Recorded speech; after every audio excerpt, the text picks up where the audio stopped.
Assalamualaikum warahmatullahi wabarakatuh. Waalaikumsalam warahmatullahi Balik lagi di Ngobras, Ngobrol Ramadan Santai. Bareng saya Afnan di sini sebagai host akan memimpin jalannya podcast pada hari ini. Gimana nih teman-teman Ngobras yang ada di rumah? Kabarnya gimana? Apakah masih sehat atau masih kuat dalam menjalani ibadah Ramadan?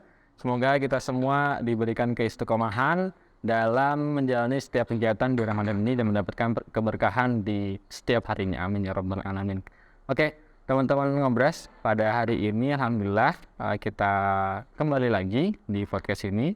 Kemudian kedatangan seorang narasumber yang mana beliau adalah seorang pengajar di Sekolah Tinggi Al-Quran Al-Mu'tazzam dan juga sekaligus trainer motivator juga di berbagai macam kegiatan, yaitu Ustadz Ari Muhammad Ridwan. Assalamualaikum Ustadz. Waalaikumsalam warahmatullahi. Gimana kabarnya Ustadz? Alhamdulillah baik ya. Oke, teman-teman, sebelum kita mulai ngobrol dengan Ustadz Ari di sini, saya mau menginformasikan terkait PMB STIQ Al-Mu'tazzam. Jadi untuk teman-teman sekalian yang mau menghafal Al-Quran dan juga berkuliah di sini, bisa untuk mendaftar.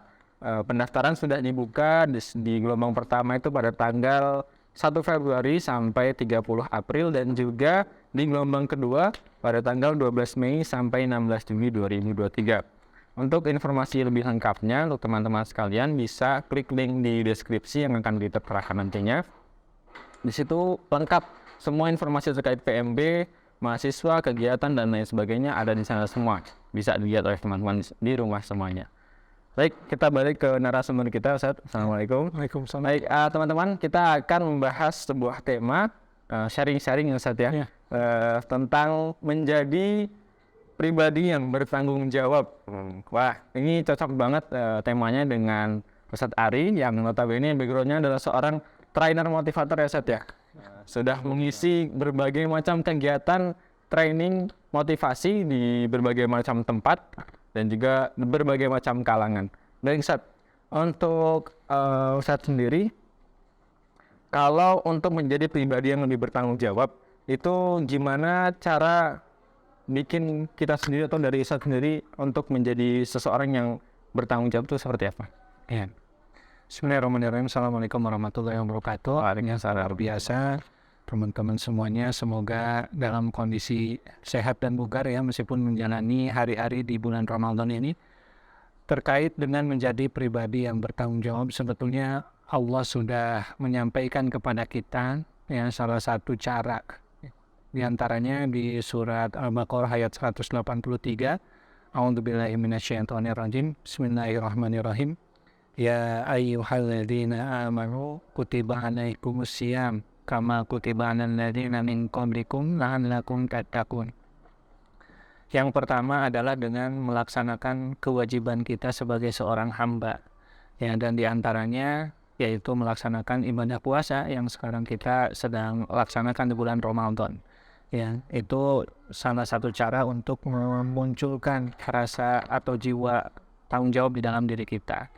Kemudian yang kedua, kita belajar dari orang-orang yang sudah hidup lebih awal dari kita. Oleh karena itu kan disebutkan bahwa kita diwajibkan berpuasa ini seperti ya orang-orang yang sebelum kalian. Ya, intinya kita juga harus belajar kepada orang lain yang sudah memunculkan atau memperlihatkan sikap tanggung jawabnya. Ya, di antaranya adalah dengan melaksanakan apa yang Allah perintahkan dan menjauhi apa yang Allah larang. Ya, dan aplikasinya tadi ya salah satunya adalah melaksanakan puasa, yang lainnya melaksanakan sholat, kemudian meninggalkan hal yang tidak bermanfaat dan sebagainya. Ya, dan yang ketiga ya kita harus punya tujuan. Ya, jadi puasa kita, kemudian kita mempelajari orang-orang yang sudah terdahulu, itu kita harus punya tujuan ya. Intinya ya selain kita ingin menjadi pribadi yang bertanggung jawab, ya tentunya kita juga ingin diakui oleh Allah Subhanahu wa taala sebagai hamba-Nya. Itu Insyaallah sekali ya Ustadz ya. Kemudian Ustadz, ketika kita sedang menjalankan sebuah kewajiban gitu Ustadz, ataupun kegiatan sehari-hari kita, kadang kita merasakan yang namanya naik turunnya iman ataupun semangat gitu. Nah, itu gimana cara menyikapi kita ketika sedang mengalami futur? Iya. Ya, terkait futur ini yang sering dirasakan khususnya oleh anak muda sekarang ya. Dengan berkembangnya teknologi ternyata tidak menjamin seseorang itu bisa mendapatkan apa yang dibutuhkan. Ya, justru ketika tidak memiliki rasa tanggung jawab terhadap diri sendiri, akhirnya futur itu akan sering datang kepada kita. Salah satu cara agar kita bisa mengantisipasi sifat futur yang berlebihan adalah kita harus yakin bahwa ketika kita futur, ya, futur itu akan mempengaruhi future atau masa depan. Semakin lama kita futur, maka akan semakin terhambat langkah kita mendapatkan masa depan yang lebih baik. Atau dalam artian cita-cita kita akan lama kita dapatkan ketika memang futur itu kita alami terlalu lama. Sehingga jangan terlalu lama futur. Makanya ketika kita merasakan ada rasa malas, ada rasa futur, segera memikirkan alasan yang kuat, ya, dan memikirkan tujuan yang kita ingin capai. Ya, bahwa kita ini punya tanggung jawab, kita ini punya tujuan yang harus dicapai. Ya, kalau kita berhenti, otomatis tujuan yang akan kita capai pun akan semakin lama kita dapatkan. Ya, kemudian futur ini disebabkan ya karena iman. Ya, makanya di dalam salah satu hadis disebutkan bahwa al-imanu yazidu wa yanqusu. Ya, bahwa iman ini naik, ya, kemudian turun. Yazidu bi ta'ah, ya, meningkatnya dengan ketaatan, wa yanqusu bil maksiyah, ya, dan menurun dengan kemaksiatan. Sehingga cara yang paling baik untuk mengantisipasi sifat futur ini adalah dengan terus kita melaksanakan ketaatan kita kepada Allah Subhanahu wa taala. Ya, mulai dari hal-hal yang kecil yang bisa kita lakukan dan kita laksanakan secara kontinu, insya Allah itu sudah bisa menjadi perisai, ya, diri kita agar sifat futur ini bisa menjauh dari diri kita. Ya, cuman sekali lagi kalau memang sudah terlanjur, ya, sifat futur itu kita rasakan, maka kita harus ingat dengan tujuan yang kita ingin capai. Ya, tentunya di dunia yang sebentar ini kita tidak ingin meninggalkan tanpa meninggalkannya sia-sia, ya. Tentunya kita ingin meninggalkan sesuatu yang bermanfaat, yang berharga, ya, apalagi memang di bulan Ramadan ini menjadi momentum, ya, momentum yang penting buat kita untuk mengistiqomahkan hal-hal yang baik sebagai bentuk ketaatan kita kepada Allah Subhanahu wa taala, sehingga ketika nanti selesai di bulan Ramadan, ya, diri kita sudah bisa bertanggung jawab dan diri kita sudah bisa mengantisipasi sifat-sifat yang bisa menghambat, ya, produktivitas kita, khususnya adalah sifat futur ini. Ini memang harus dicari dulu alasannya. Ya, kita harus punya alasan kuat dulu, ya. Dan alasan kuat itu kan dengan kita memiliki tujuan, ya, tujuan yang memang betul-betul kita harus realisasikan. Dan Masya Allah. Kemudian Ustaz, dari hal-hal yang kita lakukan sebagai seorang yang harus bertanggung jawab, Ustaz, kita kan harus menemukan rasa ataupun jiwa leadership. Kemudian seberapa penting belajar leadership bagi diri sendiri maupun orang lain? Ya, terkait dengan leadership atau kepemimpinan, ya, sebetulnya ini adalah potensi yang sudah Allah berikan kepada kita semenjak kita lahir. Ya, cuman kadang orang itu tidak merasa bahwa potensi ini itu ada di dalam diri setiap manusia. Ada dulu seorang ibu yang mengatakan, saya kan perempuan, ya, saya kan dipimpin di dalam keluarga oleh suami saya. Bagaimana caranya agar saya bisa menjadi pemimpin? Memang sih, ya, secara keluarga ayahlah yang menjadi pemimpin di keluarga. Tapi bagi anak-anak, ya, tentunya seorang ibu pun ini harus bisa memperlihatkan dirinya bahwa beliau ini adalah pemimpin bagi anak-anaknya. Itu ya, dan di situ bisa dipahami bahwa ya setiap orang punya potensi pemimpin ini, ya. Hanya bagaimana memahami sifat kepemimpinan ini agar kita bisa lebih mengoptimalkan. Yang pertama kita harus sadar, ya, bahwa yang harus kita asah adalah self leadership, ya, kepemimpinan terhadap diri kita. Karena kita nggak mungkin bisa memimpin orang lain kalau kita tidak bisa memimpin diri kita sendiri, ya. Oleh karena itu di dalam surat At-Tahrim Allah berfirman, ya ayyuhalladzina amanu qu anfusakum ya wa ahlikum nar. Jadi sebelum kita meminta atau memimpin keluarga kita menjauhi neraka, api neraka, maka Allah memerintahkan diri kita dulu gitu ya. Sehingga kita bisa lebih mudah ketika bisa memimpin diri kita, maka kita akan mudah memimpin orang lain.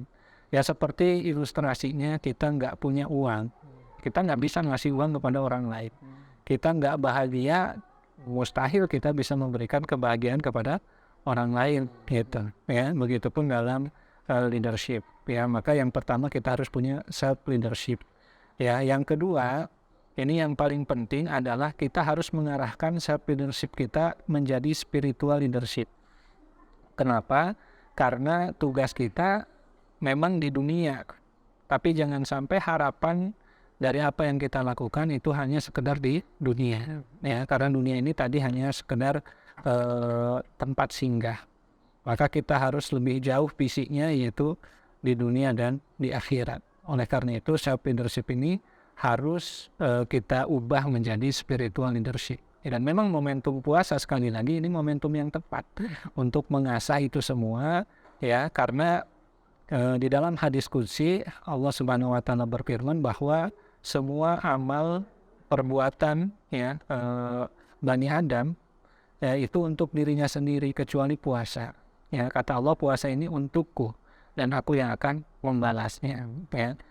Di situ disampaikan ya bahwa memang ada keyakinan yang harus kita pupuk ya, sehingga apapun yang kita lakukan ya, khususnya ketika melaksanakan puasa adalah mencari keridhaan Allah Subhanahu wa taala. Karena puasa ini sebetulnya rentan bagi orang yang tidak memiliki self leadership yang kuat, apalagi spiritual leadership yang kuat, ini untuk melaksanakan puasa ini dengan optimal. Ya, apalagi kan ya gampang sekali kita mencuri-curi waktu, mencuri-curi kesempatan ya, ketika sudah tidak kuat akhirnya pergi ke belakang minum, mungkin nggak ada yang lihat. Tapi ketika kita memiliki self leadership dan spiritual leadership yang kuat, kita harus akan merasa yakin bahwa oh ya, Allah itu maha melihat ya, Allah itu maha mengetahui, mengawasi ya, meskipun orang lain tidak melihat, tapi kita meyakini bahwa Allah melihat. Nah, ini pentingnya spiritual leadership ya. Dan inti dari spiritual leadership adalah kita meyakini bahwa apapun yang kita lakukan ini akan dibalas oleh Allah Subhanahu wa taala. Ya, di dalam surat Ar-Rahman Allah pun sudah menyampaikan kepada kita ya dengan firman-Nya, a'udzubillahi minasyaitonirrajim, hal jazaa'ul ihsan ilal ihsan ya. Jadi Allah itu akan membalas kebaikan dengan kebaikan, begitupun sebaliknya ya. Dan itu adalah inti dari spiritual leadership, kita meyakini bahwa apapun yang kita lakukan itu akan kembali kepada kita. Apapun yang kita berikan, itulah yang akan kita dapatkan. Ya, selama kita meyakini itu semua, insya Allah ya dengan sendirinya self leadership ini akan muncul ya, dan spiritual leadership ini akan terus meningkat. Itu Masya. Jadi memang impact-nya besar sekali terhadap diri sendiri dan juga orang lain ya Ustaz. betul. Insya Allah sekali. Kemudian Ustaz, ketika kita membentuk sebuah rasa ataupun pribadi yang untuk menjadi sosok leadership Ustaz ya, pasti kan memanage waktunya dan memanage dirinya itu sangat sulit ya Ustaz. Apalagi ketika sebuah kegiatan yang beruntun ataupun beberapa prioritas yang dihantam ke kita kemudian datang secara bersamaan, kita kan kadang kebingungan Ustaz, untuk menentukan apa yang harus dikerjakan dulu gitu. Kemudian gimana Ustaz cara menentukan skala prioritas bagi diri sendiri? Iya. Terkait dengan skala prioritas, ini Islam ini sangat mudah ya untuk diaplikasikan. Saya pernah mempelajari salah satunya terkait time management ya, yang disampaikan salah satunya oleh Anthony Robbins ya dalam sebuah bukunya, yaitu mulai dari yang urgent dan penting ya, kemudian urgent dan tidak penting, kemudian penting dan tidak urgent, kemudian menjauhi yang tidak urgent dan tidak penting. Nah, saya memahami ini semua ini agak kebingungan karena memilah-memilah mana yang urgent, mana yang penting ini agak membingungkan. Tapi di dalam Islam, khususnya ketika kita sudah bisa tadi ya meningkatkan self leadership dan spiritual leadership kita, maka untuk menentukan skala prioritas ini akan sangat mudah. Kenapa? Di dalam Islam ini kan ada hukum-hukum yang perlu kita ketahui. Mulai dari yang wajib, yang sunnah, yang mubah, makruh, kemudian haram. Untuk menentukan skala prioritas, kita fokus dengan mendahulukan yang wajib. Ya. Pokoknya ketika ada pilihan mana yang wajib, mana yang sunnah, ya dahulukanlah yang wajib. Gitu. Ya. Kemudian setelah yang wajib kita tunaikan, selesaikan, kemudian ada peluang untuk melakukan yang sunnah, maka kita kerjakan yang sunnah. Ya. Sekali-kali boleh mubah. Ya, sekali-kali ya, jadi jangan sampai istilahnya yang mubah malah diprioritaskan ya, diseringkan gitu kan, padahal masih ada dua tingkatan yang lebih baik daripada mubah, yaitu wajib dan sunnah. Sekali-kali boleh mubah, tinggalkan yang makruh ya. Jadi yang makruh meskipun memang istilahnya ketika kita melakukan mungkin efeknya tidak terlalu besar, tapi mendingan kita tinggalkan ya. Tinggalkan. Kemudian yang terakhir, campakan yang haram. Jadi haram itu didekati aja nggak boleh gitu. Ya pokoknya udah campakan aja. Ya di dalam salah satu ayat di dalam Al-Quran kan Allah juga berfirman wala taqrabu zina. Ya, jadi memang ya zina ini kan haram. Ya kata Allah yang haram ini wala taqrabu. Ya, jadi jangan didekati lah. Ya pokoknya mah campakan aja. Ya campakan. Sehingga kalau kita sudah bisa mendahulukan yang wajib dan yang sunnah, sekali-kali boleh mubah, tinggalkan yang makruh, campakan yang haram, insya Allah tidak ada hal-hal yang sia-sia yang kita lakukan. Ya, meskipun kegiatan kita banyak, tugas kita menumpuk, kita bisa memilih mana yang wajib, mana yang sunnah. Kalau pilihannya ada dua, yang wajib dan sunnah, maka prioritaskanlah yang wajib, yang baru yang sunnah. Kalau yang pilihannya hanya ada yang sunnah dan yang mubah, maka lakukanlah dulu yang sunnah. Baru setelah selesai kita lakukan yang mubah. Kalau ternyata memang pilihannya hanya dua, mubah yang makruh gitu kan, maka kita pilih yang mubah. Kalau ada yang makruh dan yang haram, maka kita pilih yang makruh. Tidak ada pilihan kecuali yang haram, ya. Maka insya Allah, ya Allah juga istilahnya memberikan rukhsah.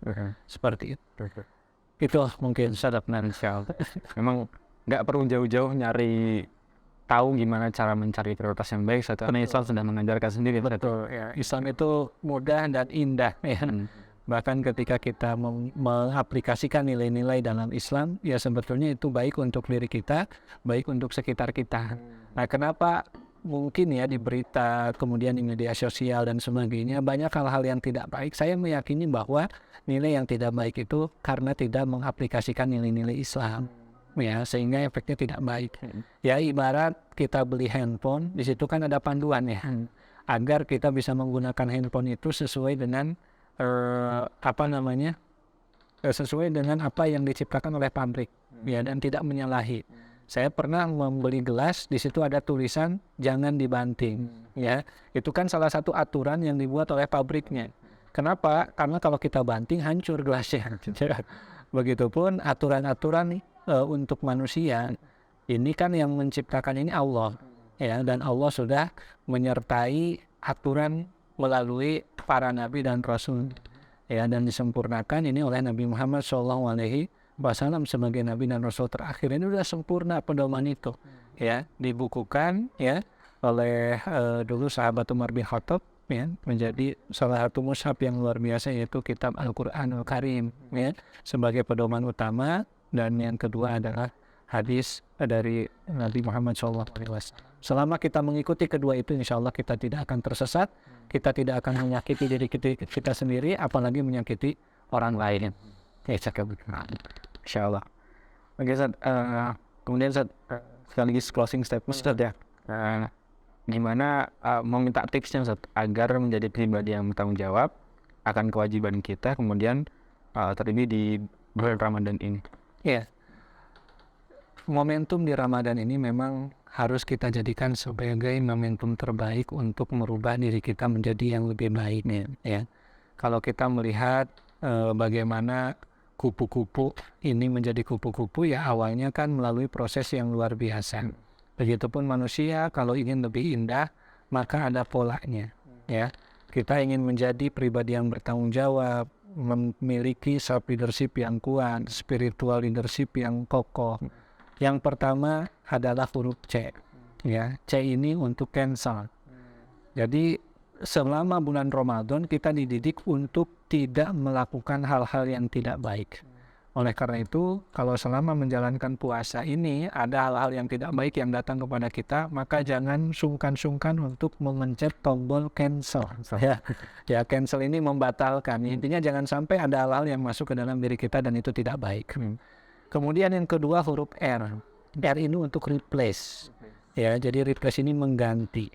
Jadi bagaimana caranya ketika kita mendengar, melihat sesuatu yang tidak baik yang terlanjur masuk ke dalam diri kita, maka jangan sungkan-sungkan untuk memijit tombol atau menekan tombol R, replace, ya, ganti, ya. Jadi emang apapun yang tidak baik kita ganti dengan hal-hal yang baik. Dan ini sangat memungkinkan di bulan Ramadan ini untuk terus memasukkan hal-hal yang positif kepada diri kita melalui pendengaran, ya, melalui pendengaran mendengarkan tauji, mendengarkan lantunan ayat suci Al-Quran, ya, melihat mushaf, ya, dan sebagainya. Banyak hal yang bisa kita lakukan di bulan Ramadan ini untuk mengganti. Boleh jadi sebelum Ramadan banyak hal yang tidak baik yang masuk ke dalam diri kita, maka kita replace, ganti. Kemudian yang ketiga adalah afirmasi. Jadi afirmasi ini adalah senantiasa positive thinking, husnuzon, ya. Jadi jangan sampai merasa minder, jangan sampai merasa bahwa kita ini tidak bisa melakukan apa-apa. Toh kita dilahirkan oleh Allah kan untuk menjadi pemenang, bukan untuk menjadi pecundang. Gitu. Kalaupun sekarang kita belum mampu melakukan sesuatu yang lebih, maka teruslah belajar. Gitu. Kenapa? Selama kita mau, maka kita akan mampu. Tapi orang yang mampu selama nggak mau belajar, maka kemampuannya itu tidak akan bermanfaat lebih banyak lagi. Ya. Maka afirmasi, saya bisa. Ya, kemudian pasti bisa, harus bisa, gitu kan, ya, karena Allah mengizinkan kita ada di bumi ini untuk menjadi pemenang, bukan untuk menjadi pecundang. Kemudian yang keempat ini adalah huruf F, ya, fokus, ya. Jadi ketika kita punya tujuan, maka fokus kepada tujuan yang sudah kita tetapkan, ya. Ibaratnya ketika kita ingin menangkap dua kelinci, itu akan kesulitan kalau kita menangkapnya sekaligus, gitu, ya. Boleh jadi kita hanya mendapatkan kelelahan dan sebagainya. Kenapa? Karena nggak fokus. Tapi kalau kita fokus satu-satu, tangkap satu, masukin kandang, gitu kan? Tangkap satu, masukin kandang. Insya Allah akan mudah kepada kita menangkap kelinci itu dan akan lebih efektif dan efisien waktu yang kita gunakan. Dan yang terakhir adalah huruf T. Jadi train. Ya, apalagi di bulan puasa ini adalah momentum kita untuk melatih diri kita, melatih self leadership kita, melatih spiritual leadership kita, melatih tanggung jawab kita. Maka terus train, latih, ya, karena tindakan yang disertai latihan ini akan menjadi kebiasaan. Ya. Dan kalau digabungkan huruf C, R, A, F, T ini akan menjadi craft. Ya. Jadi craft ini adalah sebuah kerajinan yang ketika memang kita rancang sebaik mungkin, maka akan memiliki nilai jual yang tinggi. Begitupun diri kita, kalau kita rancang, maka kita pun akan menjadi pribadi yang unggul, yang punya nilai yang luar biasa. Itu Ya, terima kasih Ustadz, ya. Ya, atas sharing-sharingnya terkait bagaimana kita cara menjadi pribadi yang bertanggung jawab, Ustadz, ya. Semoga apa yang telah disampaikan teman-teman di rumah bisa menangkap apa yang tadi disebutkan semuanya, poin-poinnya bisa diamalkan dalam kehidupan sehari-hari. Dan ya, kalau saya melihat ini di brosur mulai dari kegiatan dan sebagainya, ini sangat memungkinkan, ya, krep tadi bisa dilakukan oleh mahasiswa-mahasiswi yang ada di Sekolah Tinggi Ilmu Al-Quran Al-Multazam, ya. Sehingga ini juga menjadi alternatif, ya, bagi teman-teman yang masih bingung melanjutkan kemana, ya. Maka ini Sekolah Tinggi Ilmu Al-Quran Al-Multazam adalah tempat yang cocok, ya, kalau saya lihat, apalagi ini momentum Ramadan, ya, kita berinteraksi dengan Quran dan sebagainya. Jadi craft itu ketika tempatnya kemudian lingkungannya mendukung, itu akan bisa cepat terrealisasi. Baik, mungkin dicukupkan ya, Ustadz, ya. Syukran jazakallahu khair atas waktunya sudah mau datang ke sini, Ustadz, untuk mengisi podcast kita pada hari ini, dan mungkin dicukupkan. Semoga apa yang telah disampaikan bisa bermanfaat, dan juga ketemu lagi di podcast-podcast selanjutnya. Saya Afnan Fi sebagai host, pamit undur diri. Assalamualaikum warahmatullahi wabarakatuh. Waalaikumsalam warahmatullahi wabarakatuh.